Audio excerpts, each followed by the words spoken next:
children. That's the world we live in right now. We live in a world where people feel justified in pushing somebody onto subway tracks and killing small children. This has got to change. This has got to change. We all have to be aware of this. Our culture is sick. There are sick amongst us, and we have to begin to address this. It looks, Dr. Drew, like as if what happened was this individual, Ryan Lanza, 24 years old, was in Hoboken, and this is it looks like the pieces of the puzzle are beginning to come together. Shot and killed his brother, then drove about 80 miles from Hoboken to Newtown, Connecticut, went inside this small elementary school and shot his mother, and then opened fire on children.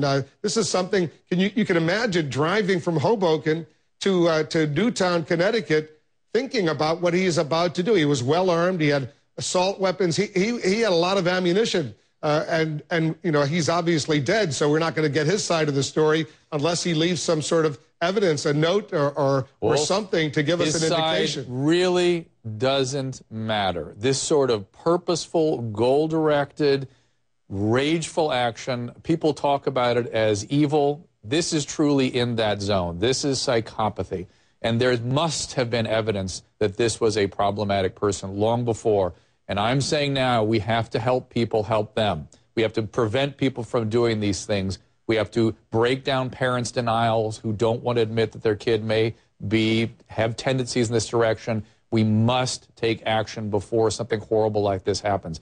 This is not like in Oregon where the kid seems just out of context, doesn't seem understandable. That's what you call a psychotic episode. There may have been something of that nature going on here. We'll learn as we go along. But the purposeful, goal-directed nature of these actions suggests something far worse, far more sinister, and far more chronic. In other words, far more potentially predictable. Listen, I was thinking about this, Wolf, just sitting here in the chair waiting to talk to you. And when we're treating, when we operate a hospital or in a treatment environment, we try to operate like a healthy family in order to decrease the tendencies for the most vulnerable amongst us, the ones we're trying to treat, from acting out. It is time for our government and our culture to act like a healthy family. Divisiveness is starting to have its effect amongst the most vulnerable amongst us, and it is time to stop. We have to lead our way out of this, and we need our leaders to behave in a healthy manner.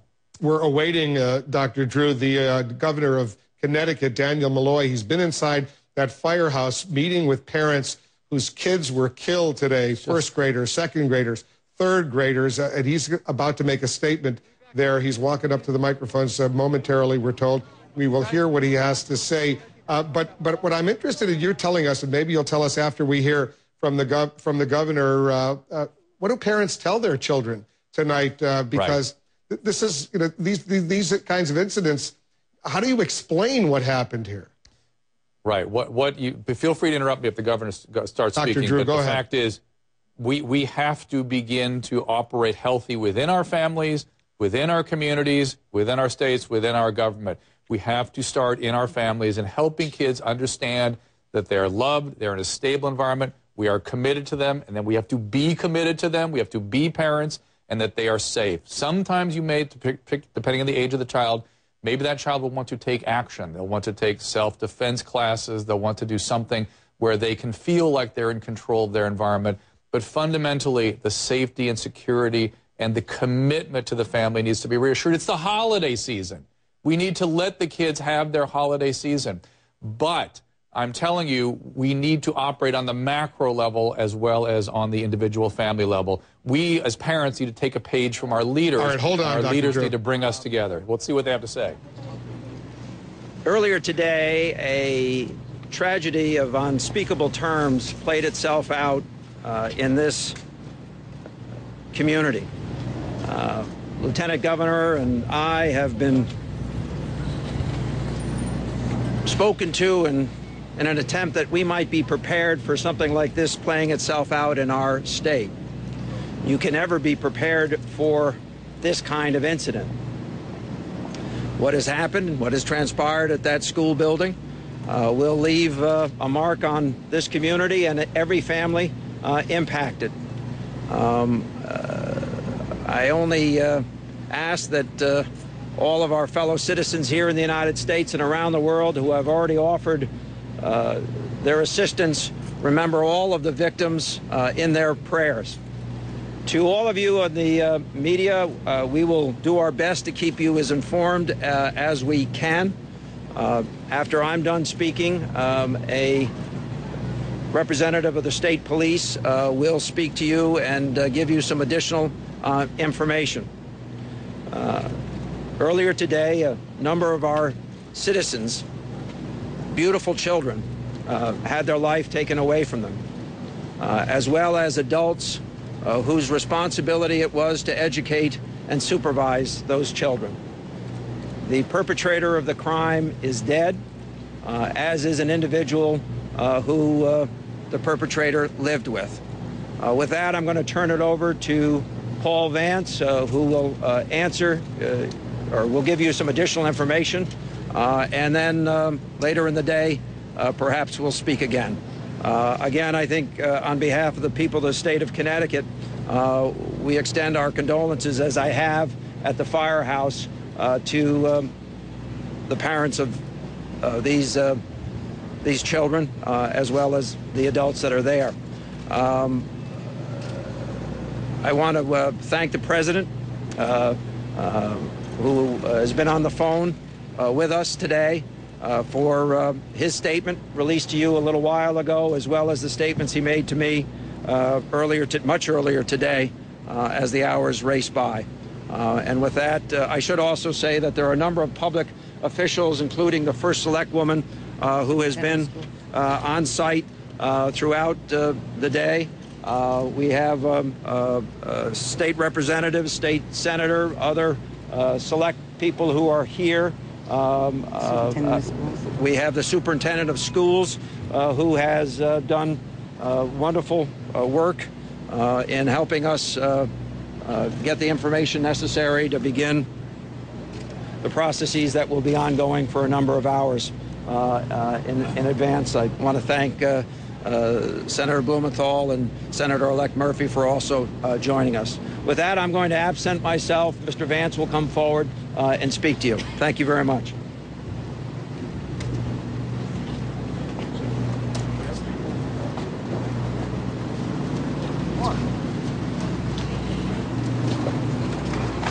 Hi, good evening. I just would like to restate some of the information that we made available earlier. We'll take some questions, but I must preface my remarks by saying this is an active, ongoing investigation. There is a great deal of work to go, and there is a lot of things that we cannot confirm or discuss as of yet. But shortly after 9:30 this morning, Newtown Police Department received a call for help at the Sandy Hook Elementary School here in Newtown. Upon realizing the intensity and difficulty of the situation, Newtown called for surrounding police departments and state police to respond to assist.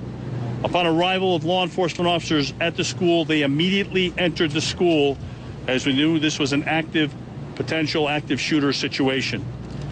Their focus was to search for students, faculty, and staff and remove them to a safe area outside of the school. They did search every nook and cranny, every room, and every portion of that school and accomplished that task. They took the rescued to a staging area to reunite them with family members. As has been reported, there were fatalities. There were 18 children that were pronounced dead at the school. There were 2 that were transported to area hospitals and pronounced dead at area hospitals. And there were 6 adults pronounced dead at the scene at the school. As the governor has reported, the shooter is deceased in the school. There's a great deal of work going on relative to that. That's the reason we have not identified him as of yet. And by that I mean search warrants, examination of areas of residence, employment, and any ancillary things that may be attached to the identity and to that individual. The scene has been secured. Newtown police officers, state police major crime units from both Western District and Central District have responded and are working with several agencies to process this scene. It is not a simplistic scene, as you can certainly understand. We need to establish identity. We need to document the entire scene. And simply stated, we need to answer every single question surrounding exactly how and why this incident occurred. As the governor said, we will be here through the night. certainly through the weekend, and we're not even putting a time stamp on this as to when we will complete this project. We'll work with the medical examiner's office. We have to establish positive identification, and again, there's a great deal of work that needs to be done here at the school. We'll take some very brief questions, but understand that this is an active, ongoing case, and there are many things that we cannot and will not discuss at this time. Yes, sir. We're told that there are two other crime scenes, including the suspect's father's home in New Jersey and his mother's home here in Newtown. There is a secondary crime scene here in Newtown. That is, in fact, correct. There is an adult deceased at that location. I can't discuss any further information on that at this time. There is assistance being lended to us by New Jersey. I don't have the details on that, so I can't answer that. I'm sorry. Yes, ma'am.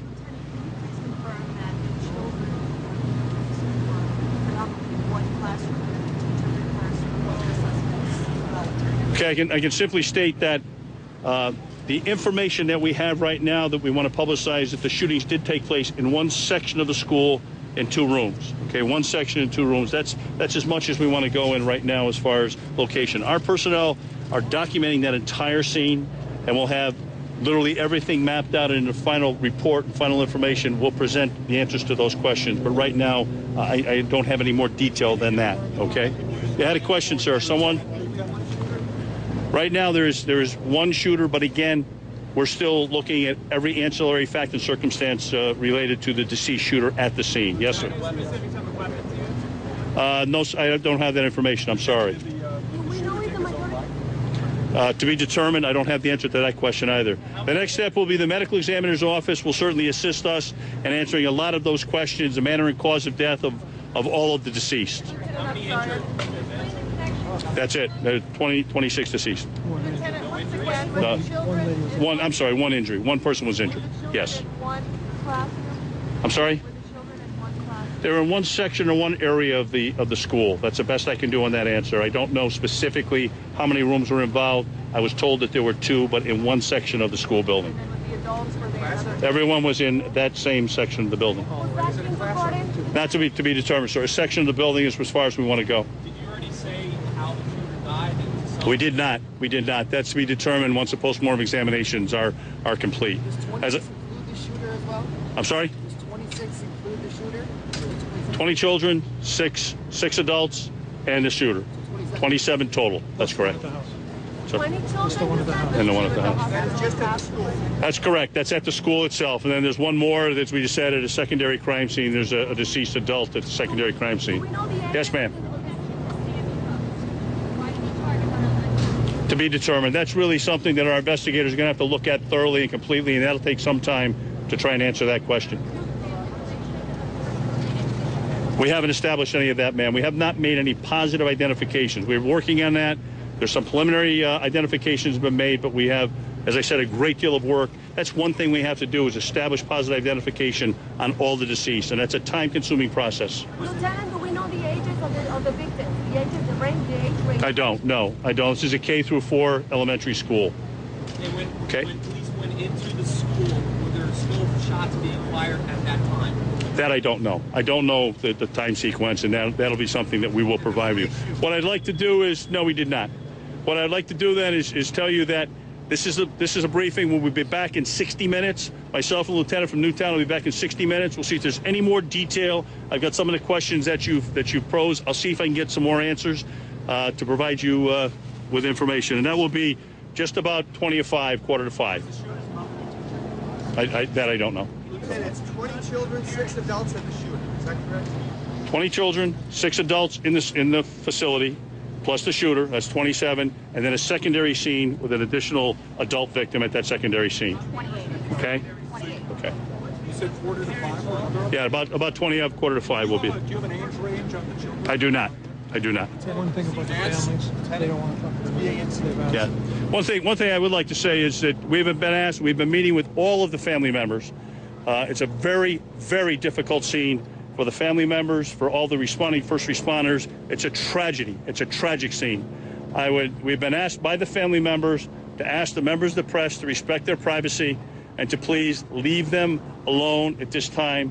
They're going through a tremendous amount of grief, which I'm sure you can appreciate. So I would I've been asked to ask you that personally by the family members. All right. I'll be back in 60 minutes with the lieutenant. We'll answer any additional questions we can. I don't know. I get it. All right, the police chief in Newtown, Connecticut, updating us, giving us the latest information, the latest numbers